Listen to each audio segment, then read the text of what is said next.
Dans cette classe, tous les étudiants sont en réalité des professeurs. Tous enseignent le français à l'étranger.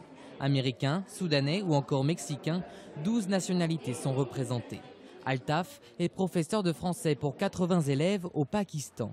Durant un mois, à l'Institut de Touraine, il cherche avant tout un savoir-faire. Ça fait 2 ans maintenant que j'enseigne. Je n'ai jamais eu de formation auparavant d'être prof. Je connais la langue française, je la maîtrise, mais être prof, c'est quelque chose de différent. Il faut savoir les techniques, les méthodes, le savoir-faire.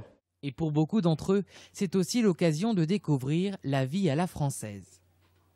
Je crois que c'est une curiosité naturelle aussi et salutaire de la part d'un enseignant de se dire à un moment donné dans ma carrière, mais j'enseigne une langue étrangère, peut-être que ça fait très longtemps que je n'ai pas été dans ce pays, hein, le pays source si je puis dire, peut-être même que j'y ai jamais été, parce que selon un petit peu mon niveau de fortune ou le pays duquel je viens, j'ai peut-être jamais eu l'occasion de venir dans un pays francophone.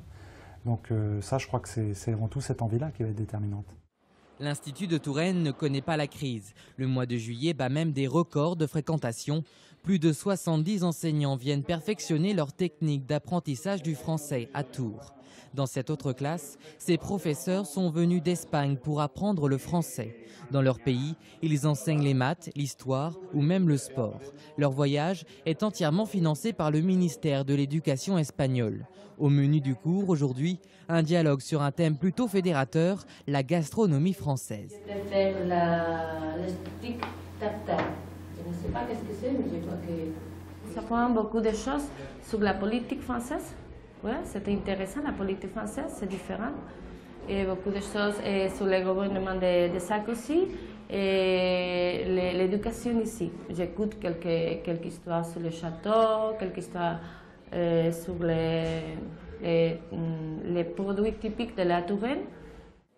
Avec une mobilité internationale facilitée, l'exigence des étudiants étrangers s'est aussi accrue ces dernières années.